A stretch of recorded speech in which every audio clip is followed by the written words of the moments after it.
you really don't have to talk to anybody to be able to do a lot of the transactions now. But back to your original question, have things changed in the last 20, 25 years? Oh, yeah. And then the other part, too, is that for the company, it makes it more accurate. They get more information and everything like that, assuming they know what to do with it. I mean, that's back to data versus information. Hello everyone, and welcome to the Impulso podcast by Momentum Works. Today, we have a very special guest joining us. This is Sherri Kimes. Sherri is known as a leading expert in revenue management for the hospitality as well as service industry. So she's been in this field for over 25 years, teaching, researching, as well as consulting, and is currently a professor at the Cornell University School of Hotel Administration with more than 100 articles and book chapters published on this topic. So, hi Sherri, thanks for joining us today. Great to join you. I'm looking forward to our conversation. So maybe to start, I'll start with a more general question. How do you think the hospitality industry has evolved over the last 20 to 30 years? Oh my goodness. I mean, look at Singapore. There was no Marina Bay Sands. There was no Grab. There was no real booking online. I mean, things have changed so much. And I mean, when I would ask my students, how about making a restaurant reservation? Do you call them? What? Call? And so things have really changed. And I think the other thing that really comes out is that before, data was sort of there, but nobody really paid that much attention. And now you've got to have the data. I think the challenge right now, too, is that people have data, but they don't have information, if that makes sense, because you've got to be able to turn the data into actionable information. But it's changed so much that I don't think even 25 years ago we could have ever imagined where we are right now. Sabrina, do you ever call? No, yeah, I was just going to say, I don't think I've ever called. Okay, so here's the thing, right? I have some of my friends, they will never call a restaurant for a reservation because they don't want to talk to someone else. So if you can't make a reservation through like an app or online, it bothers me a lot, by the way, as well. Like, they will make me call. So that's the only time that I will call the restaurant to make a reservation. It's true, because I mean, I did this study, I don't know, it was like 10 or 15 years ago about online ordering. And it was, one study was with consumers and the other study was with restaurant operators. And the restaurant operators were saying, oh, this will never work because our customers want to talk to us. And the customers were going, no, not really. And there were maybe like 25% of people who said, yes, they did want to talk to somebody. But everybody else was like you, Sabrina. I said, no, just let me take care of it and be done with it. It's a lot faster to just, I mean, at most I click 3 buttons when I make a reservation online. If I call you, that takes me like 2-3 minutes. I think for consumers, sometimes the incentives are a bit hard to think of unless you talk to them to uncover what they really need. A few years ago, I had a discussion with somebody from Hong Kong's hospital authority, and they were saying that they developed a booking tool. I mean, there's a separate industry for hospitals and clinics for consultation and for old people. So basically, they made it really easy for old people to use, and etc. But what they realized that people were not using it. Initially, they thought, okay, so people prefer the old way of, calling and whatever. And until they went down to the sort of waiting room in the clinic, and they realized that, okay, many of the old folks in Hong Kong take this clinic as a socializing place. So basically they'll go there, they talk to their friends while waiting for their numbers to be called. And I think this incentive is very different from what the hospital authority initially thought. But that's an interesting point, too, because you can see with some restaurants now, they don't want to shut down the phone reservations. But then if you're going to have phone reservations, you've got to have someone to answer the phone, right? Yeah. And so there's some restaurant groups and kind of apps that are experimenting with AI for that. And so so it sounds like someone is answering the phone and going through all the personalization and everything like that. But in reality, it is AI. And I think that that's something that kind of gets kind of what you were just saying, is that because there are some people who want that, they want to talk to somebody, the social side of it. I don't know if you see that with the new generation as much. So there's there's this sort of trend going around. It's not a trend, it's more of a statement that Gen Z or the younger generations don't seem to know how to interact as much in social settings. And I think because so much of what we do is automated, right? So for example, if I make a reservation, it's online. Even when I order at a restaurant, I can just scan a QR code. I don't actually have to talk to anyone. So then it's kind of brought up the conversation because of the automation in these sort of industries where, there's usually a bit of socialization. Have the younger generation kind of forgot how to socialize or behave in a social setting?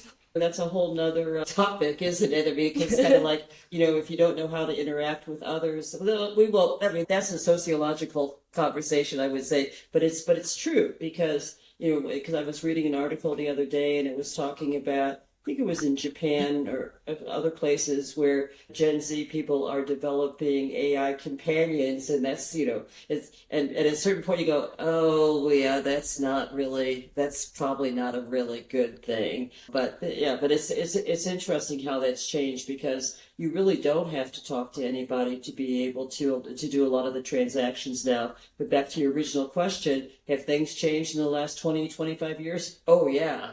I mean, and a lot of it has to do with the fact that we've used a lot of technology to be able to make it easier for the consumer, and then the other part too is that for the company, it makes it more accurate, and they get more information and everything like that, assuming they know what to do with it. I mean, that's back to data versus information. I think we can dive a little bit more into that later, the data versus information part. I think that's something interesting. But maybe before we dive into that, so you specialize in revenue management for this hospitality as well as restaurant industries, right? Maybe you could share a little bit more about what that entails, especially for our viewers who might not be so familiar with this industry.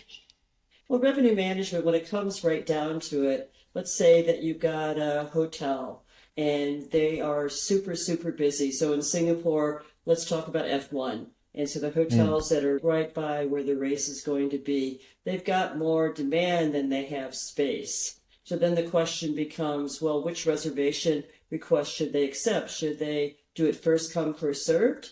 But they could, which would be incredibly stupid, right? Because what if the first, let's say, 300 people who call want to pay the cheapest price? And so revenue management becomes a matter of who do you say yes to and who do you say no to. And in the restaurant industry, and I think this is a problem, it's a major problem for revenue management in restaurants, for restaurants that take reservations, is we typically take reservations first come, first served. And so then you get let's say you got one table left and the person who books it comes and drinks tea all night. Right, and then the next person who wanted to book was going to be spending a whole lot of money. But it's kind of who do you say yes to and who do you say no to? But it's also things like pricing. How do you build demand during slow periods? It's all about how do you manage your capacity profitably. Is that similar to what people call yield management in sort of airline and hotel industry all the time? So basically they have different pricing for different times, and they allocate different inventory to different channels. Yeah, so I mean, it's exactly the same. And what's happened is kind of interesting. When I first started looking at revenue management, it was called yield management. And then it just the term kind of evolved. But it started in the airline industry, which makes sense, right? Because there aren't as many competitors and everything. And the hotel industry is pretty widely adopted. But at the same time, there was a study done by Skift about 3 years ago and showed that maybe less than 20% of hotels were using a computerized revenue management system, and most of those were Excel, right? And in the restaurant industry, it's still evolving, but you can see things like the way, for example, with Chope, with the way they make availability. I mean, what's the availability going to be? Or you can look at restaurants that are using different pricing by time of day or day of week, and with menu engineering and menu design. So there's a lot of tools there, but it's always about, what can we do to help a restaurant or hotel, or actually a few years ago I worked with the Panama Canal on this, of what can we do to help an organization more profitably use their capacity. But at the same time with that, long-term profitability, because you don't want to be seen as taking advantage of your customers, right? And because if they believe that you're taking advantage of them, they won't come back. So are there like very established methodologies of how to do that effectively, or that really highly depends on the organization, so they have to develop something customized? Well, it's fairly standard, but I mean, then you got to have some kind of a forecast, and that's going to tell you, am I going to be slow or am I going to be busy? Then you've got to have some.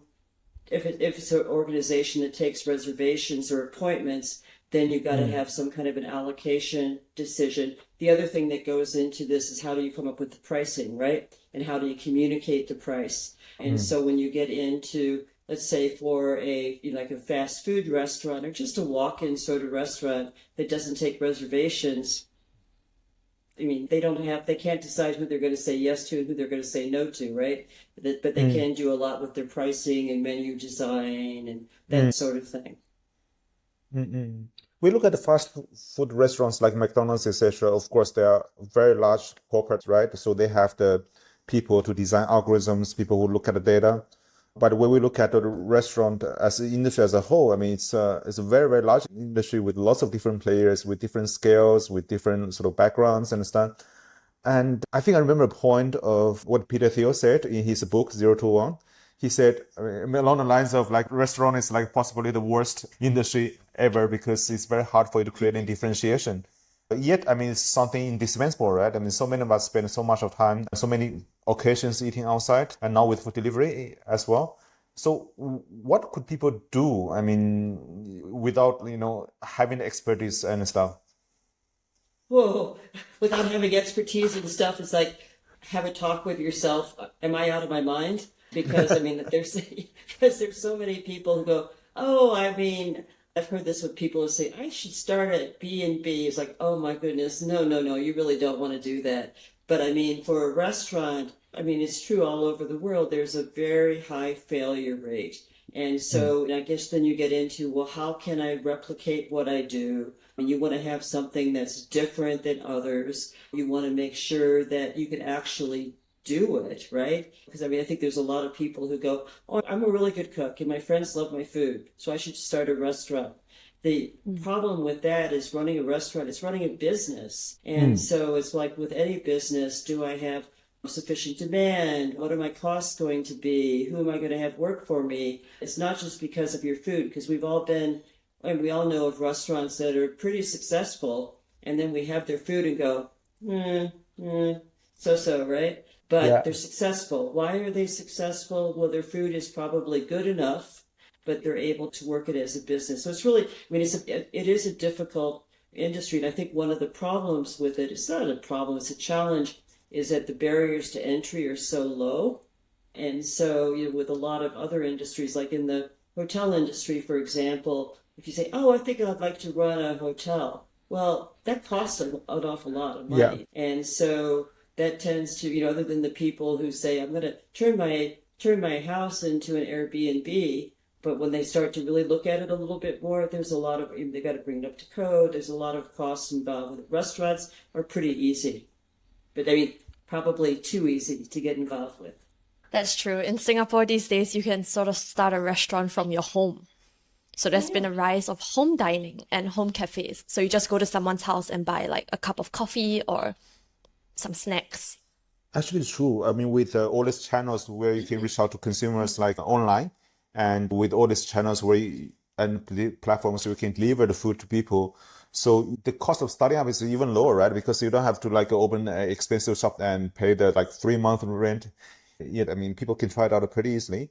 But I think that also creates lots of anxiety amongst the people I know, right? Because there are so many different possibilities. There are so many different things to run, different channels to get customers, different channels to manage customer experience. So from your point of view, do you see that running a restaurant has become a much bigger headache compared to 30 years ago?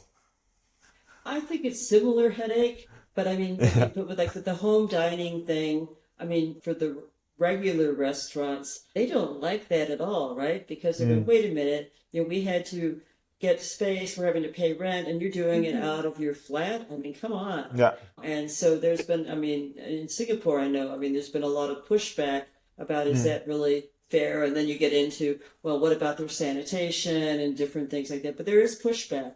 But from I'm sure like you, I've been to some fantastic home dining options in Singapore, and relatively speaking, the price is fine, right? But I can see why the regular restaurants see it as a threat. But it's an option. But then there's so many of them now. Are they all going to be able to make it? Probably not. I think someone once said, I don't remember who, maybe it was Jangan, that for F&B business to be able to succeed, they need to be able to last the first 6 months. It's not Jangan. Someone told me this before. No, I mean, maybe I said something along similar lines, right? Because here in Singapore, I mean, Singapore is a place where lots of entrepreneurs will come in and try different concepts and build different concepts. And quite often people are saying that, oh, yeah, this place is so popular, right? I mean, you need to queue for like 45 minutes to get a table. And I think I might have casually said, wait for 6 months. To see if they survive. Yeah, but it's challenging, right? Because you always have a lot of different options, different concepts, in Singapore, different cuisine types that entice the same amount of dining customer. Singapore, like in a lot of places, is that we've got a lot of foodies. They're going, oh, new restaurant, let me try it out. Yeah. And then you try it out, and after 6 months, at least there's other new ones to try out. And so you just kind of keep going, kind of cycling through them. And I think the failure rate in the first year is pretty high. And it's not just Singapore. I mean, that's true all over the world. A friend of mine who runs like fairly successful chains, and he has a theory that in order to have the staying power, you have to offer something super basic. You offer something like fries, burgers, etc., etc., and you don't focus too much on the product. You focus on a whole suite of things, right? Because people make decisions based on product. I mean, sometimes so is good enough. Price, whether it's convenient, whether it's available at where I am, and whether it's noisy, etc. So it's all sorts of different considerations consumers have when they make the choice. And I was asking him, have you ever thought about differentiation? He said, no. I mean, whenever I think about something differentiating, and after 3 months, I have to think about something else, which is differentiating at that time. So I have to constantly change the trend. You look at how McDonald's started. I mean, they were so simple, right? I mean, you had burgers and fries and a shake. And then you could also kind of look to that, the real simple offering. Look at a lot of the hawker stands. I mean, okay, they specialize in such and such. And when you start to diversify, then you gotta, how do I maintain the quality? And I mean, then I have to have more complicated production systems, and it gets messy really fast. But it's tempting, right? Because then you attract probably some more market segments, and so maybe you're going to be able to make more. But at a certain point, what your friend was saying, I can completely see his strategy with that. Yeah, keep it bland, keep it simple, and That's how you keep customers coming back. that's how he can go up the supply chain to get a stable supply and constantly negotiate prices down. Because every time you have to chase new things, and your negotiation power is different. And I think when you go up the supply chain, that's where you also have a lot more control over your price and your cost as an F&B player, right? And obviously, I think cost is still a pretty big factor for a lot of people when they're choosing, especially if they want to eat something simple. Like if I want to eat cai fan, or cai fan is like economic rice. It's like rice and 2 veggies and 1 meat. There isn't any particular store that I would choose to go to because the food is so good. I would just go to whichever is the cheapest or whichever is nearer to me. So actually that gives you a cost advantage if your product offerings are very basic and simple, right? I was on a similar note, I was discussing with someone about the branding power of 7-Eleven. And people say that 7-Eleven is a very, very strong brand because people get attracted to that. And that friend runs convenience stores, and he said, no, I mean, it doesn't matter, because if I can build another convenience store next to 7-Eleven, I just make the stripes of color as my light box, and people walk in, because you think people believe in 7-Eleven, they actually believe in the concept of, okay, there's something near my home, I can walk in easily, and it has the things I want. Yeah, but they make sure it doesn't look too much like a 7-Eleven, or the 7-Eleven lawyers will be contacting them very quickly. There'll be a different set of problems. So we've been talking about how a restaurant generally is a very hard way to make money, right? And of course, we've seen that a lot of F&B owners are struggling. In your opinion, do you think that hotel is a much better business to run than, let's say, an F&B chain? No, because I mean, you think about, first of all, you think about the cost associated with it. You've got to build one, and so that's very capital intensive. And for a full service hotel, they not only have rooms, but they have, they have F&B and they have spa and different sorts of things like that. And so that gets a lot more complicated. The other interesting thing in the hotel industry is that for like the larger chains, they don't own their hotels. It's investment companies that own them. And so basically they're managing hotels. And so I think the margin is higher, like the margin on guest rooms is about 70% as opposed to, F&B is 30%. But the upfront costs are high. Now, you could also see, though, if you get to like smaller hotels, like think about 20-room hotels in Indonesia. That doesn't cost that much, especially if it's just kind of a basic hotel with rooms and stuff like that. And there's a lot of people out there who will, I'm just using Indonesia as an example of it, but it's kind of a real estate play. Okay, I've got this land and, I could put this on and then maybe later on I could sell it, but it's not easier at all. The only thing that is easier, I think, is that in the restaurant industry, the customer is pretty much always there. You have the customer interaction in hotels. Once the person gets into their room, you don't see them too much. So that makes that the customer service part for restaurants, even with delivery and pickup, is harder than it is for the hotel industry. Because in hotels now, back to what you were saying earlier, Sabrina, you don't have to go to the front desk anymore. You could just use your phone to get into the room, so you don't even have to talk to anybody. I recently went to a resort where everything you wanted the front desk to do, you just texted them on WhatsApp. Yeah. So everything was like just there. I didn't have to leave my room for anything. Was that real human responding to you? I think so, because I saw the staff like replying to some of the WhatsApp messages. So Oh, okay. Yeah. Maybe they were real. still a real human.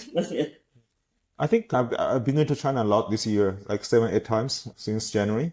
So I also had lots of chats with people about the hotel industry, because this year, you see that in China, the consumption is stagnant. So the high-end hotels are suffering a lot.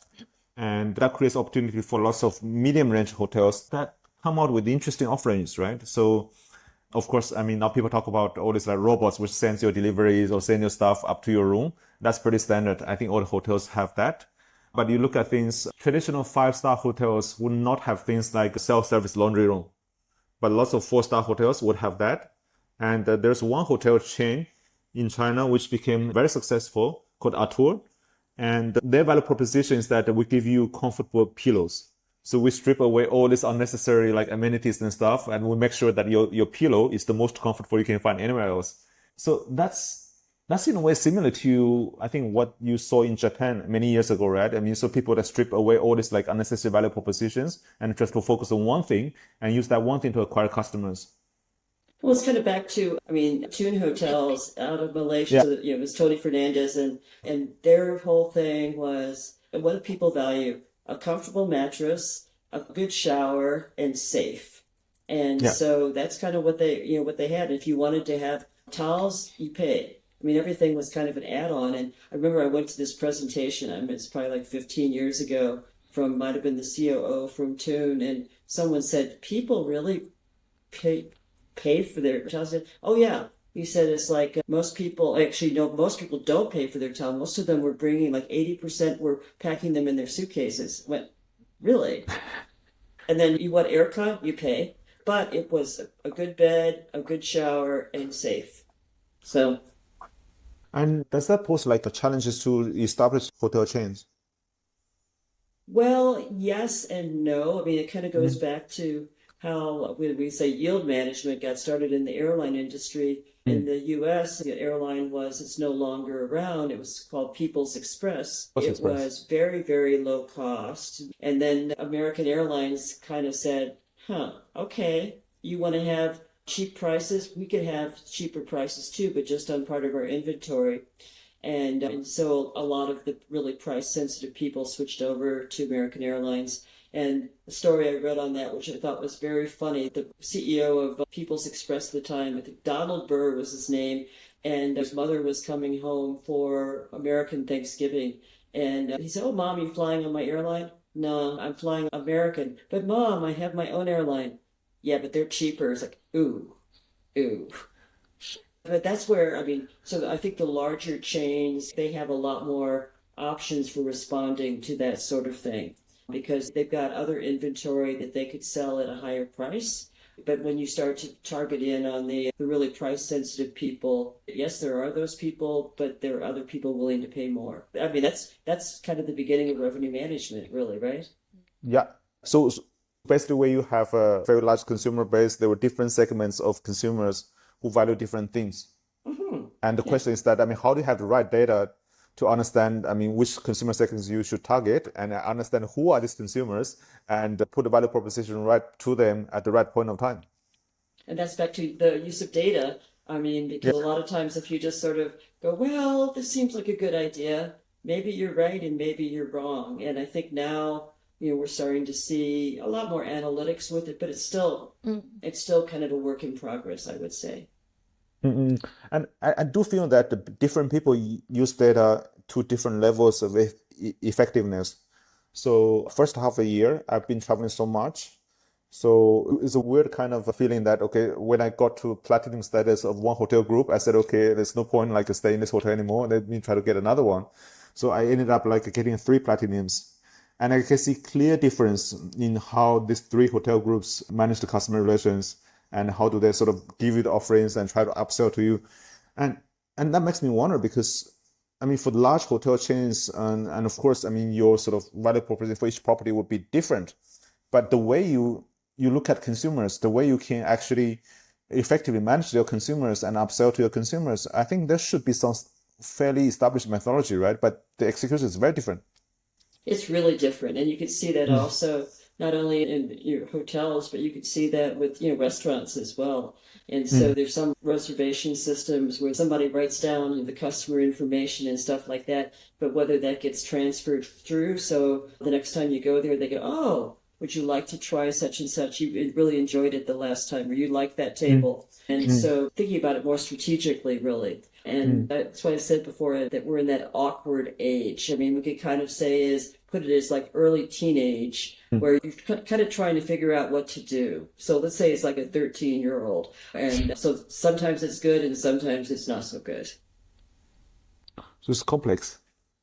I think a company that we look at quite often and that we actually just launched a report about, Luckin Coffee, who just entered the US.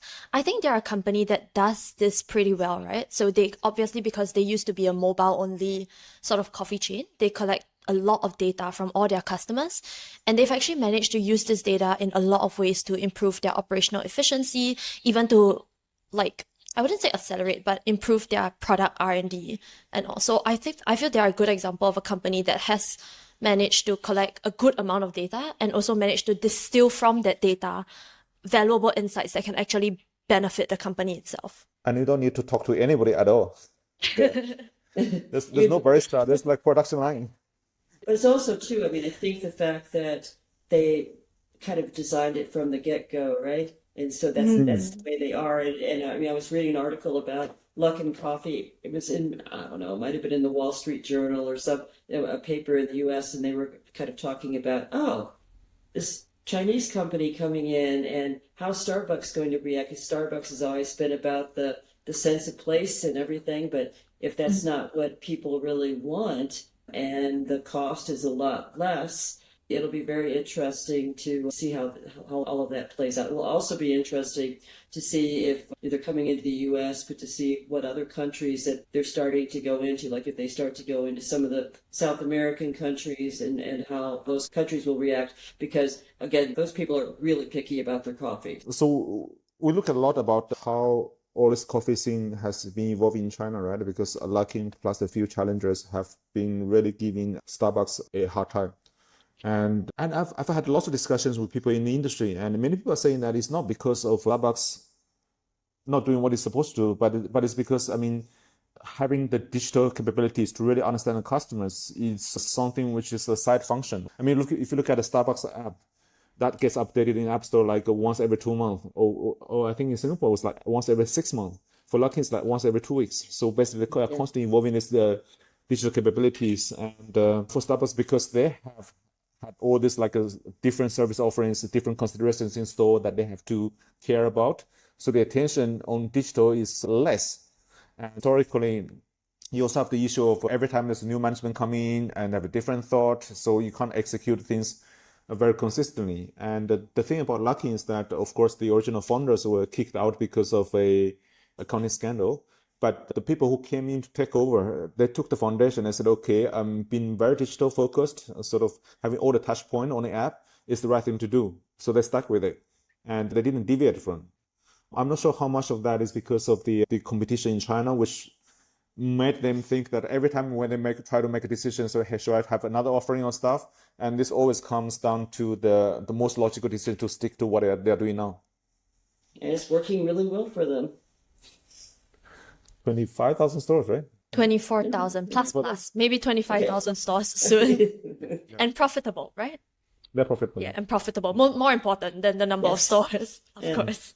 Hey, Sherri, I have one more question for you. We've been looking a lot at the food delivery platforms, right? I mean, in China, you can easily account for like 30 to 40%, in some cases 50% of the volume of sales of a food service restaurant. So that gives the platforms a lot of power, and that makes the restaurants very nervous. And of course, the platforms will give them a lot of tools for them to sell effectively on the platform, etc.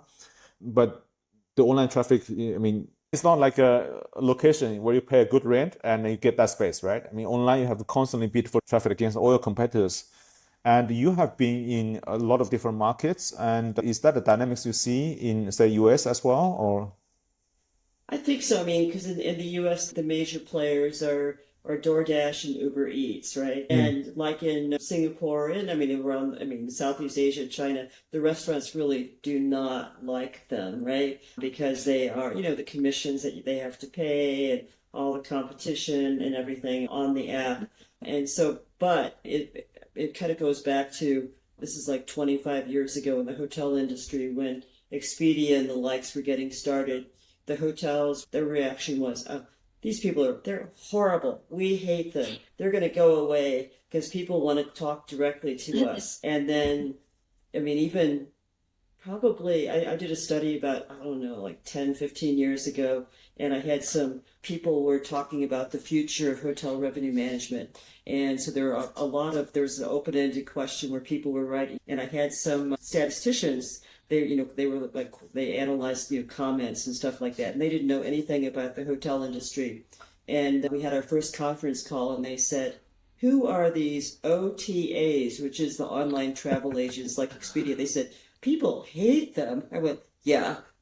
And so, but what happened in the hotel industry, it became, I think it's a love-hate relationship, right? I mean, it's sort of like, okay, all right, we don't like them, but we need them to be alive. In the restaurant industry, I think it's starting to get that way. But you think about it, I mean, if a restaurant says, well, I'm not going to use any of those platforms. I'm just going to deliver my own food. Really? How are you going to pull that off, right? I mean, that's awfully expensive. Or if you say, well, I'm not going to do delivery. I want people to come here. Well, what if people don't want to come there? And so, I think the restaurant industry, I think they understand it a lot better now than they did 10 or 15 years ago, but it's evolving. And I think you made the comment too. I think the data is better now because back, even 5 years ago, they had some iPads and they weren't connected with the POS system, and somebody was supposed to key in the orders. I mean, it was horrible. And which is exactly the same thing that happened in the hotel industry 25 years ago. But now it's, there's a lot more integration and things like that have gone on. So, I think it's still evolving, but I think it's going in the right direction. It's not done. It will improve. Last week we went to a friend's new restaurant for dinner, and he opened a restaurant in a very obscure place. I said, why? There's no traffic. He said, this is the place for me to test the new concepts. And then he showed me a post he just wrote out, and he's planning to sort of roll out other of his restaurants. I said, what does this post do? And he said, this is a self-service place. So you just pick whatever you want to eat and put that tray on the post. You automatically calculate the price for it.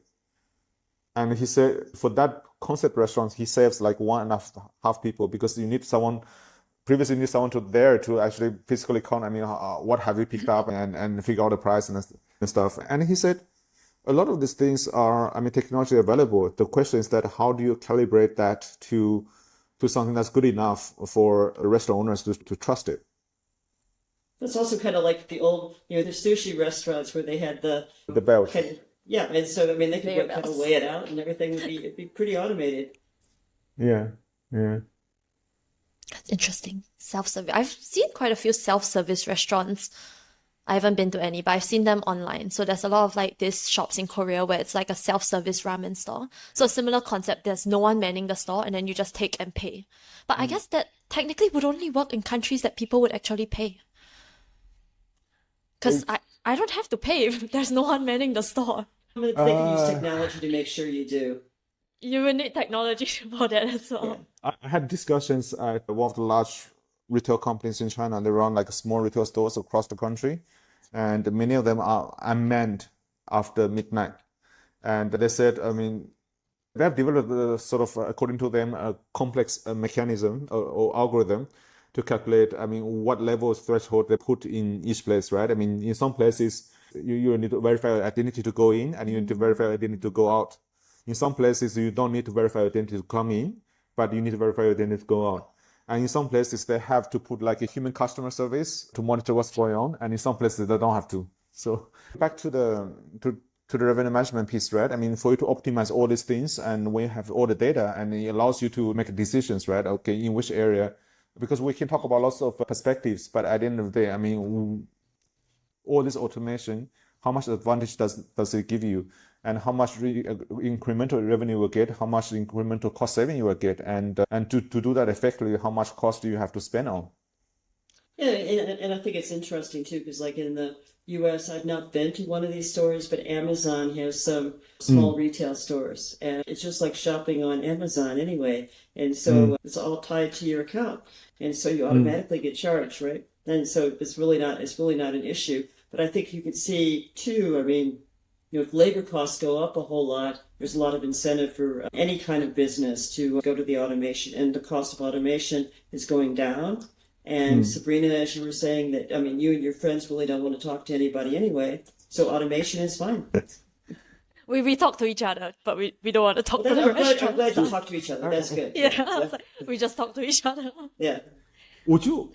I mean, if you go to a place where instead of a real waiter, waitress, you have a Tesla Optimus robot, would you talk to that robot, or would you try to prefer to like type something on your phone? I prefer ordering on my phone. Why would I talk to a robot? Then I'd rather talk to a real human. I'd rather talk to a human than a robot. But I would rather order from a tablet than talk to a human. Because also sometimes, like, what if they hear you wrongly? If I key into the tablet wrongly, I only have myself to blame. Oh, that's a accountability issue. Yeah. Yeah.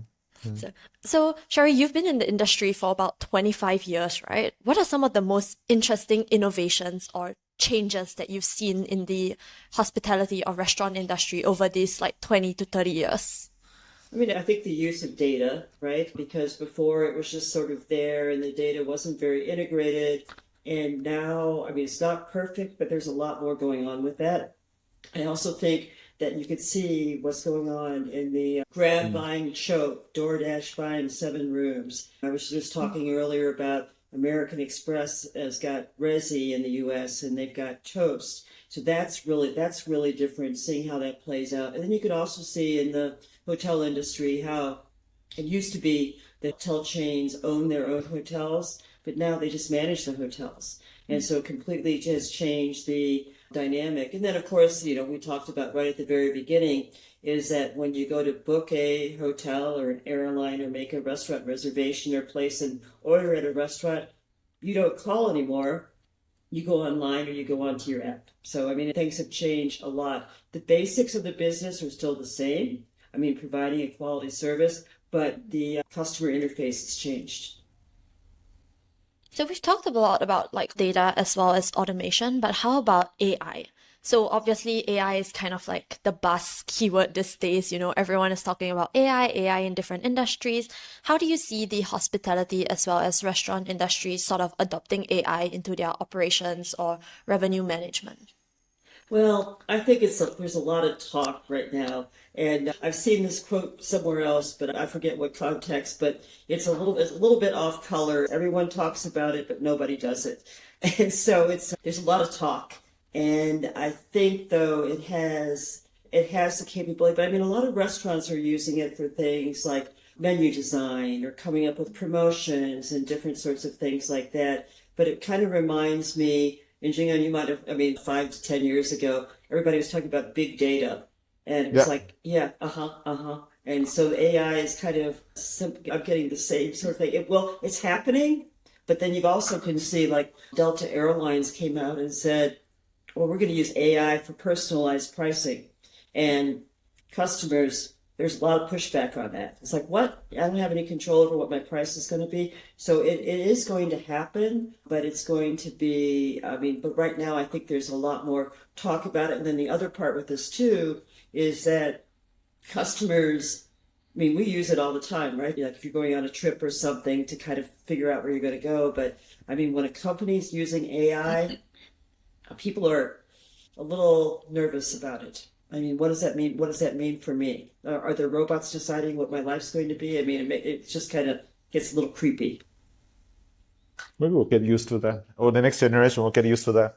Maybe. The next generation is kind of using AI for everything already. So maybe they'll be more immune to it. From a student perspective, when I see Singapore is taking a smart approach with it, because if you assume that students aren't going to use AI and that you're going to make it so that it's evil if they do, it's like, oh, come on. Of course they're going to do that. And so then it becomes the challenge of how do you structure that in such a way that you can make sure that people are still learning. Have you ever used AI to plan a trip?